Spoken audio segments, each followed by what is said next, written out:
O avanço das pragas agrícolas no Brasil preocupa. Para proteger as lavouras, os produtores utilizam cada vez mais agroquímicos, fator que encarece a produção e potencializa os danos ao meio ambiente e à saúde humana. Diante dos múltiplos prejuízos e da ineficácia dos defensivos disponíveis, se faz urgente o desenvolvimento de novas alternativas para blindar as plantações. Controle de pragas é o tema de hoje do Viver Ciência. O Brasil possui grande vocação para a agricultura e Goiás é um dos carros-chefe desse setor. O estado é o maior produtor nacional de tomate e o terceiro maior produtor de soja, um prato cheio para as pragas agrícolas. Em Goiás hoje nós temos um complexo de sugadores, principalmente a mosca branca, e um complexo de lagartas, desfolhadoras. E hoje você pensando na soja, nós temos dois destaques aí, que é a lagarta falsa medideira e a Helicover parmígera. A Helicover parmígera foi identificada em Goiás há pouco tempo, em 2013. A lagarta ataca duas culturas muito difundidas no estado, a soja e o tomate processo, que é o tomate que vai para a indústria. Ela é uma lagarta que ela gosta muito de parte reprodutiva. Então, no caso da soja, ela se alimenta do grão e no tomate processo, ela se alimenta diretamente do fruto. Qual que é a dificuldade de manejo dela?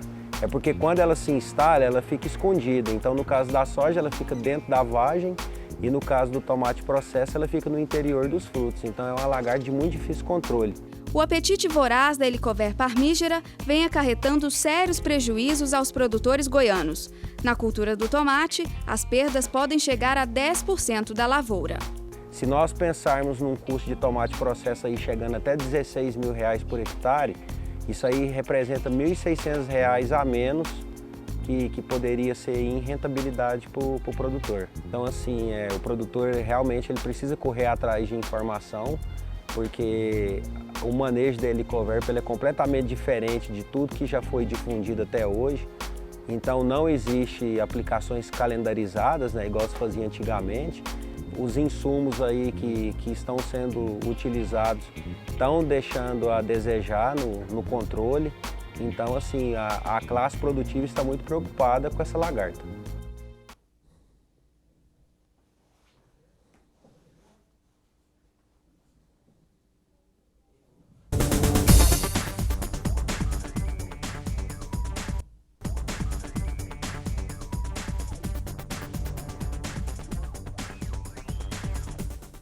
Olá! No Viver Ciência de hoje estamos falando sobre agricultura e controle de pragas.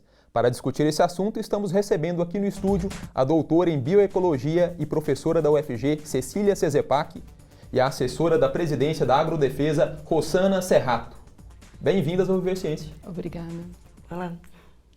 Bom, a gente começa o programa respondendo as perguntas que vêm das ruas. A primeira pergunta é do estudante Credson Batista Júnior. Vamos conferir.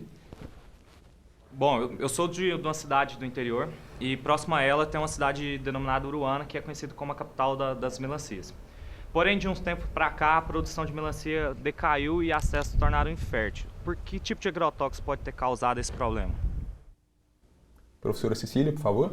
Credson, na verdade, não é um agrotóxico. Na verdade, o que nós temos é um problema bastante grave na melancia, que é o ataque de um trips que transmite algumas doenças importantes e que tem provocado essa redução aí na produção de melancia em Uruana e em outras regiões também. Próxima pergunta é do estudante Lucas Vieira. Vamos conferir. Quais são os malefícios que os agrotóxicos podem causar ao meio ambiente e ao ser humano? Rossana, por favor. Bom, nós temos que dividir a questão do agrotóxico com relação ao uso dele.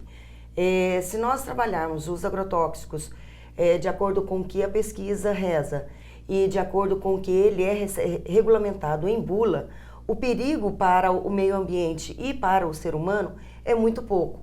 Porém, a exposição direta, vamos supor, dos agricultores, sem o EPI, sem o equipamento de proteção individual, ou o contato direto do agrotóxico, seja ele pela população em geral, essa sim pode causar algum problema.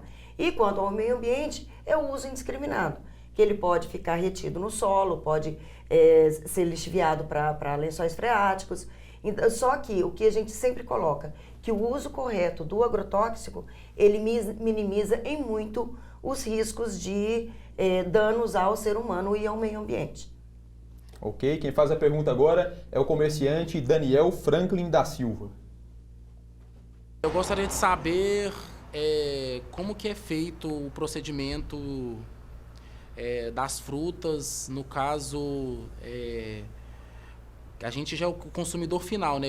Minha dúvida é, e do supermercado para trás, tem alguma fiscalização, tem algum agrotóxico para tirar as bactérias e se faz mal para a gente? Então são duas perguntas. O que acontece do supermercado para trás e se tem algum agrotóxico forte que pode dar dano à nossa saúde? Rosana, existe algum tipo de controle sobre a quantidade de agrotóxicos que ficam ali impregnadas nos alimentos? Bom, vamos também dividir em duas partes. É responsabilidade da Agrodefesa, Daniel, fazer toda a fiscalização do uso e aplicação dos agrotóxicos nas lavouras, seja ela o tamanho que for, tá?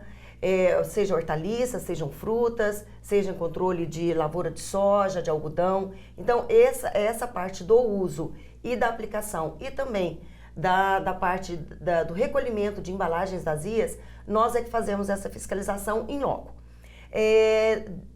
Do começo do ano passado, de 2014 para cá, a Anvisa, junto da Vigilância Sanitária, ela tem feito um trabalho no SEASA de recolhimento de amostras de legumes, frutas, para levar ao laboratório e ver se tem algum resíduo de agrotóxicos nesses alimentos. É óbvio que não é por amostragem, não são em todos os legumes e todas as frutas, mas dá um bom direcionamento até para que a gente, da fiscalização, vá ao local que não esteja conforme para fazer a verificação in loco também. Então o consumidor pode analisar isso aí especificamente naqueles produtos, naqueles alimentos que tem o selo, então, de orgânico, que aí é garantido que não existe agrotóxico no produto. Não só o selo de orgânico, né? Hoje nós temos algumas frutas, inclusive hortaliças, que elas também têm o que a gente chama de selo de rastreabilidade. Talvez isso seja a grande, vamos dizer assim, a grande novidade que provavelmente virá, inclusive com o tempo, né? De grandes produtores mesmo, terem uma rastreabilidade em que a dona de casa pode chegar, olhar e ver o dia que foi, por exemplo, feita a última aplicação e quais são os produtos utilizados. Talvez essa seja uma forma bastante interessante de se trabalhar e diminuir ou reduzir todo esse risco de uso de agrotóxicos de forma indiscriminada. Ok, o Viver Ciência faz agora o seu primeiro intervalo. A gente volta em instantes. Ainda hoje, você vai conhecer os estudos desenvolvidos na Escola de Agronomia da UFG para combater a Helicover parmígera. E ainda, vai saber como funciona o laboratório responsável pela descoberta da praga em Goiás.